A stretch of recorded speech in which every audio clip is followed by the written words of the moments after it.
республика көлемінде 24 ақпаннан бастап қару профилактика шарасы жүргізіп жатыр. Оның мақсаты азаматтардағы заң сақталушы қаруларды тәркілеу алу табылады. Бүгінгі дейін жалпы 17 қару тәркіленіп отыр.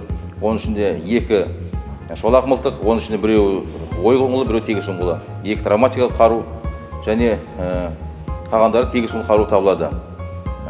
Жалпы бізде облысымызда азаматтардың қолдарында заң тіркелген қарулар бар. Олардың 2000-ға жуығы тексеріліп, осы тексеру барысында 120-ға жуық осы қару сақтау ережелерін бұзу анықталып отыр.